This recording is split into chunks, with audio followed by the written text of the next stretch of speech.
अच्छा देखो, next question क्या है। सबसे पहले तो मैं ये बता दूं, जैसे कि ये क्वेश्चंस ये सारे मैथमेटिक्स इंपॉर्टेंट क्यों है। पहली बात तो ये है कि जैसे ही तुम यहाँ से अपने ग्रेजुएशन कर लोगे, बीटेक कहीं से भी करोगे, अच्छी बात है कि अगर आईआईटी से करो, ठीक है, एनआईटी से करो या किसी भी कॉलेज वगैरह से कर लोगे, तो उसके बाद तुम्हें पोस्ट ग्रेजुएशन एग्जाम गेट देना ही पड़ेगा, ठीक है। तो तुम जो आज सोच रहे हो कि चलो हम मैथ्स करें ना करें हम बच जाएंगे, या हमारे मैथ्स करने का फ़ायदा क्या हुआ, ठीक है, हमारा फिजिक्स करने का फ़ायदा क्या हुआ, तो तुम्हें कल पता चलने वाला है कि फ़ायदा क्या हुआ जब तुम वो वाला एग्ज़ाम दे रहे होंगे, ठीक है। क्योंकि उस एग्ज़ाम के अंदर, जैसे अगर तुम उसका मैथ सेक्शन लेते हो और तुम मैकेनिकल में हो या फिर तुम मेरी तरह एरोस्पेस में हो, तो उसमें मैट्रिसेस आएगा, तुम्हारा पूरा कैलकुलस यूज़ होने वाला है, तुम्हारा पूरा अलजेब्रा यूज़ होने वाला है, ठीक है, तो सब कुछ यूज़ होने वाला है। और वो सिर्फ एक जगह यूज़ नहीं होने वाला, वहाँ जितने भी सब्जेक्ट दे रखे हैं ना तुम्हारा, इवन चाहे तुम एयरक्राफ्ट स्टेबिलिटी ले लो, तुम एयरक्राफ्ट परफॉर्मेंस ले लो, तुम क्या कहते हैं एरोडायनेमिक्स ले लो, एरोडायनेमिक्स तो पूरा कैलकुलस बेस्ड है, तुम्हें अगर कैलकुलस नहीं आता तो ये समझो तुम गए, बेकार हो तुम, ठीक है। ये समझ लो हर कुछ जो तुम अभी कर रहे हो वो बाद के लिए इंपॉर्टेंट है। अभी तुम अपने आप को इतना शार्प माइंडेड बना लो कि कल तुम्हें किसी के पैरों में पड़ने की जरूरत ना पड़े, किसी इंस्टीट्यूशन ज्वाइन करने की जरूरत ना पड़े। क्योंकि देखो अभी तो तुम इंस्टीट्यूट ज्वाइन कर लो, अच्छी बात है, क्योंकि अभी तुम मैच्योर नहीं हुए हो। लेकिन आफ्टर बीटेक तुम इतने मैच्योर हो जाते हो कि तुम्हें कोई इंस्टीट्यूट ज्वाइन करने की जरूरत नहीं पड़नी चाहिए। तुम अपने आप सेल्फ सफिशिएंट इतने होने चाहिए कि तुम समझ सको, तुम कर सको, ठीक है। क्योंकि आगे तुम्हें करनी है रिसर्चिंग, आगे तुम्हें करनी है इंजीनियरिंग अच्छे से। तो चलो ठीक है, इसके साथ मैं दूसरा क्वेश्चन शुरू करता हूँ। क्वेश्चन क्या कह रहा है, the area of region, the area defined by the region y is less than equal to 8x plus 12 4x square. अब एक बात है, तुम सोचोगे कि सर तो पढ़ते रहे हैं मैथमेटिक्स और मतलब ये सब वो सब, ठीक है। तो ऐसी बात नहीं है, मुझे कोई पढ़ने की ज़रूरत नहीं पड़ी है। अगर इन सवालों को मुझे सॉल्व करना है, मैं जस्ट सिंपली इन्हें सॉल्व कर सकता हूँ, क्योंकि मैं बार बार ये सवाल करता आया हूँ अपने 12th क्लास से लेकर, फिर जब मैंने अपनी बीटेक करी, फिर अपनी एमटेक करी इंडियन इंस्टीट्यूट ऑफ साइंस के अंदर भी। तो अब मेरी इतनी प्रैक्टिस हो गई है कि हाँ अब ये सवाल स्टेपल बन चुके हैं मेरे लिए, क्योंकि हर जगह ये यूज़ होते थे। अब जैसे ये है, ये कह रहा है कि तुम इस कर्व के बीच का एरिया निकालो, ठीक है, ये एक स्टेपल क्वेश्चन है मैथमेटिक्स का, जो आपको हर जगह कैलकुलस में पूछा जाता है। इवन गेट के अंदर भी ये कई जगह पूछा गया है, ठीक है, और हर अच्छी बुक के अंदर बी एस गरेवाल के अंदर, ठीक है, ये क्वेश्चन, ऐसा क्वेश्चन छोटा मोटा गिवन होता है।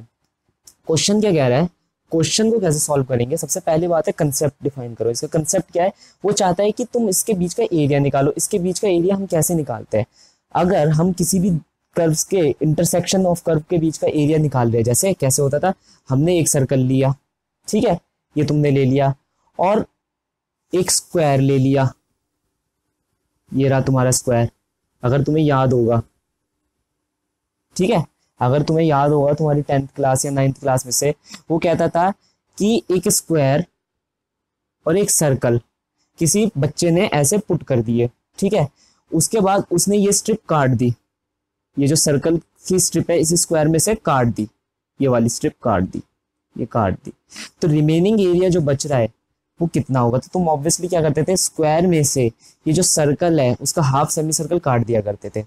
सेम कंसेप्ट यहाँ पर यूज होगा, लेकिन यहाँ पर बात यह है कि हमें स्क्वायर और सर्कल नहीं दिया गया, हमें टिपिकली बहुत बेसिक सी शेप दी गई है। देखो सबसे पहली बात है, तुम्हें कोई कर्व डिजाइनिंग इसमें तुमसे पूछ नहीं रहा है, ठीक है, ना तुमसे सिसॉइड पूछ रहा, ना तुमसे कुछ भी पूछ रहा है, ठीक है। मैं चाहता तो मैं दे देता तुम्हें कोई सा भी एक अच्छा सा कर्व दे देता, जैसे हमें गेट एग्जामिनेशन के अंदर मिलता है, लेकिन इसने तुमसे बहुत ही बेसिक कर्व पूछे। क्या है, एक पैराबोला, सबको पता है कैसे होता है, और एक स्ट्रेट लाइन, सबको पता है कैसे होता है।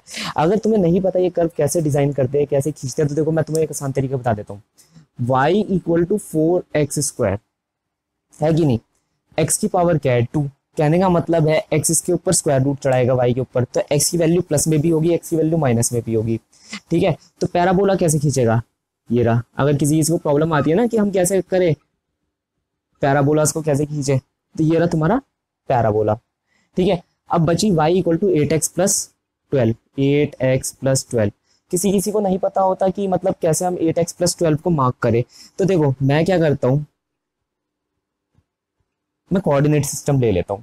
अगर मैं कर्व को लाइन ड्रॉ नहीं कर सकूं, लोग क्या कहेंगे, y equal to m x plus c, m देखो c देखो और खटैक से मार दो। नहीं पता भाई मुझे m क्या है, नहीं पता भाई मुझे c क्या है। अगर मैं यहाँ से निकाल भी लूंगा, लो जी m है 8 और c है 12, नहीं पता चल रहा मुझे कर्व को कैसे खींचना है। मैंने क्या करा, एक्स और वाई, मुझे एक्स और वाई कोऑर्डिनेट तो पता ही है ना, एक्स और वाई कोऑर्डिनेट कैसे होते हैं। देखो अगर मुझे अब लाइन कैसे खींचेगी, या तो ऐसे खींचेगी लाइन, या ऐसे खींचेगी लाइन, या ऐसे खींचेगी लाइन, तो स्ट्रेट होती है ना। तो दो इंटरसेप्ट निकाल लो, क्या है, मान लो x 0 है, x 0 है तो y की वैल्यू आ रही है 12, और y 0 है, y 0 है तो x की वैल्यू आ रही है -12/8। अब तुम्हें ये दो चीजें पता है कि ये इंटरसेप्ट यहाँ लाई करेंगे एक। अब इसमें ये नहीं कि तुम 12 है तो 12 इंच ऊपर लोगे या 12 सेंटीमीटर ऊपर लेकर लगा रहे हो, इसकी कोई जरूरत नहीं है। तुम 12 मार दो, प्लस में है, तुम -12/18 मार दो, यहाँ पर है, मतलब मेन काम था ये साइन का आना। अब तुम्हें पता है लाइन इन दो पॉइंट से ऐसे ड्रॉ होकर जाएगी, ऐसे ड्रॉ होकर जाएगी, चली गई, और कर्व यहाँ पर इंटरसेक्ट कर जाएंगे, कर गए इंटरसेक्ट, बन गया तुम्हारा कर्व। इसमें कोई रॉकेट साइंस तो नहीं थी, तुमसे दो बेसिक कर्व पूछे जो तुम्हें पता ही थे हमेशा से, और अगर किसी को नहीं भी पता थे तो उसने कैसे खींचे ये तुम्हें पता चल गए। अब वो कह रहे हैं कि इस एरिया को निकालो, ये जो एरिया है यहाँ पर जो एरिया दे रखा है तुम्हें, बहुत ही प्यारा सा जो एरिया दे रखा है, ये देखो, ये खूबसूरत सा जो एरिया दे रखा है, बस तुम्हें इसे निकालो। अब क्या है, अगर मुझे इसे निकालना है, अगर मुझे इसे निकालना है तो मुझे क्या पता होना चाहिए, देखो यहाँ से निकालना है मुझे, इस पॉइंट से इस पॉइंट तक का। अब मुझे पता है अगर मैं इस पॉइंट से इस पॉइंट तक का लाइन का एरिया निकाल दूं, लाइन का एरिया जो यहाँ तक फॉल कर रहा होगा, एक्स एक्सिस के यहाँ तक फॉल कर रहा होगा, एक्स एक्सिस तक, ठीक है, यहाँ तक का एरिया निकाल दूं तो लाइन का एरिया कैसे बन जाएगा, यहाँ देखो, ये लाइन का टोटल एरिया बन गया, ये रहा तुम्हारा लाइन का टोटल एरिया, ठीक है। और उसमें से area under the curve of parabola minus कर दूं, पैराबोला कैसे जा रहा है, ऐसे जा रहा है, ठीक है, ये वाला एरिया माइनस कर दूं, एरिया अंडर द पैराबोला, तो तुम्हारे पास ये जो एरिया बच जाएगा, देखो डैश डैश, ये जो एरिया बच जाएगा है कि नहीं, ये बन जाएगा तुम्हारा ये वाला एरिया। तो कंसेप्ट क्या था, कंसेप्ट हमारा 10th क्लास वाला था। मैंने क्या करा, एरिया अंडर लाइन में से माइनस कर दिया, एरिया अंडर पैराबोला, तो 10th क्लास का कंसेप्ट बन जाएगा। देखो इसमें तुम्हें कोई बड़ी कैलकुलेशन की जरूरत पड़ी, तुम्हें कोई बड़े थॉट की जरूरत पड़ी नहीं, इजीली निकल गया। समझदारी, सूझबूझ, हल्का फुल्का सा कंसेप्ट का ज्ञान जो कि तुम्हारे को 10th क्लास से पता था, थोड़ा बहुत कैलकुलस का ज्ञान जो कि तुम 11th CBSE में तुमने पढ़ ही लिया होगा। यहां तक नोट कर लो, लिख लो, बना लो अच्छे से, ठीक है। अब मैं कंटिन्यू कर रहा हूँ, अगर तुमने वहां तक बना लिया हो, अब मैं बताऊंगा इंटरसेक्शन पॉइंट्स कैसे निकालने। देखो अब तुम क्या होता है कि दो लोग गए, एक लोग मान लो दो लोग हैं, ठीक है, एक तुम्हारा फ्रेंड है ए, एक तुम्हारा उसका बुली है बी, ठीक है। अब तुम्हें पता है कि भाई जो बंदा बुली है, ठीक है, जो बंदा तुम्हारे फ्रेंड को बुली करेगा, ठीक है, वो तुम्हारे फ्रेंड को बुली कहाँ करेगा, ऑब्वियसली स्कूल के बाहर वो बुली करेगा। तो तुम्हें पता है स्कूल के बाहर एक ऐसा पॉइंट है, एक ऐसी रोड है जहां पर वो आपके फ्रेंड को बुली करने वाला है। तो ऐसी ये दो कर्व है ए और बी, क्या है आपके पास दो कर्व है, एक है आपका फ्रेंड लाइन और एक है आपका बुली पैराबोला। तो बुली पैराबोला और लाइन दो जगह कट रहे हैं, इन दोनों को कहते हैं इंटरसेक्शन पॉइंट्स। इन इंटरसेक्शन पॉइंट्स को निकालने के लिए हम क्या मेथड यूज करते हैं, जो हमें कर्व्स दिए होते हैं, जैसे y = 4x² और y = 8x + 12, ये जो आपको दो कर्व दिए हुए हैं, इसमें किसी भी एक की x की या फिर y की वैल्यू को रिप्लेस कर दो। जैसे यहाँ पर मैं देख पा रहा हूँ कि y की वैल्यू x² के फॉर्म में है, तो मैं y की वैल्यू को रिप्लेस कर दूंगा, क्योंकि अगर मैं x की वैल्यू को रिप्लेस करता हूँ तो यहाँ पर मुझे y रूट में मिल जाएगा, थोड़ा लंबा चौड़ा प्रोसेस बन जाएगा। मैं यहाँ डायरेक्ट y की वैल्यू को x के फॉर्म में रिप्लेस कर देता हूँ, दो ही वो है, क्योंकि यहाँ पर देखो लाइन का भी और पैराबोला का भी सेम वही पॉइंट होंगे, एक्स वाई है कि नहीं, दोनों कर्व पर वो पॉइंट लाई कर रहा होगा, तो मैंने यहाँ पर बस रिप्लेस कर दिया, ठीक है। अब जब तुम इस क्वाड्रेटिक इक्वेशन को जो तुम बनाओगे, सॉल्व कर लोगे, तो तुम्हारे को पता चल जाएगा, तुम्हारे पास दो पॉइंट आ जाएंगे एक्स के। क्या दो पॉइंट आएंगे, एक -1 आएगा और एक +3 आ जाएगा। अब तुम्हारे पास ये दो पॉइंट आ गए, ये दो पॉइंट आने से तुम्हारे को लिमिट पता चल गई, तो तुम एरिया अंडर द कर्व यहाँ पर से निकाल सकते हो, ठीक है। जैसे मैं निकालूंगा एरिया अंडर द कर्व यहाँ पर,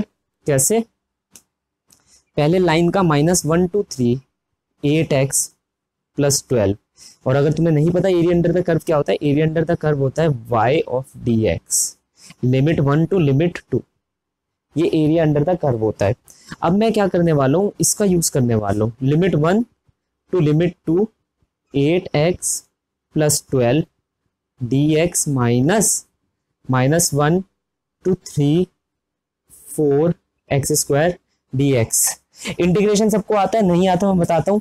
integration of x of dx क्या होता है, x to the power n of dx क्या होता है, x n प्लस 1 अपॉन में n plus 1 plus constant c। अगर यहाँ पर लिमिट्स नहीं है, अगर लिमिट्स है लेट से लिमिट 1 टू लिमिट 2, तो लिमिट 1 टू लिमिट 2 तुम ये लगा सकते हो, ठीक है। ये क्या बन जाएगा, x ये कह लो limit 2 n plus 1 minus limit 1 n plus 1 upon में टोटल n प्लस 1, ठीक है, अपॉन में टोटल n प्लस 1, ठीक है। मेरे पास स्पेस कम हो गया था, तो ये तुम्हारा इंटीग्रेशन का फॉर्मूला है।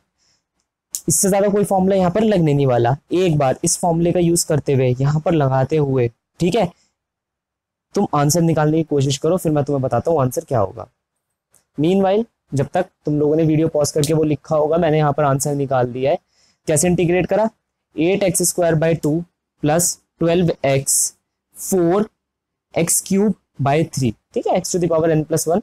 और जिसका यहाँ पर कुछ नहीं था, जिसका यहाँ कांस्टेंट था, कांस्टेंट को अगर तुम dx से इंटीग्रेट करोगे तो क्या आएगा आंसर, x आएगा, तो 12x, ठीक है। इसे तुमने क्या करा, इंटीग्रेट कर लिया, लिमिट लगा दी, एक बार 3 लगाओ यहाँ पर, एक्सप्रेशन को कैलकुलेट करो, माइनस ऑफ -1 लगाओ फिर यहाँ पर, और फिर कैलकुलेट करो। ये होपफुली तुम लोगों को आता होगा, ठीक है। मैं यहाँ पर तुम्हें एक करके दिखाऊंगा, एक ये वाला करके दिखाऊंगा, ये वाला खुद करना। जैसे 8/2 3 का whole square plus 12 into 3 minus whole bracket, अब -1 लगा दो, x की जगह पर 8 -1 का होल स्क्वायर अपॉन में 2 प्लस 12 इंटू -1, ठीक है।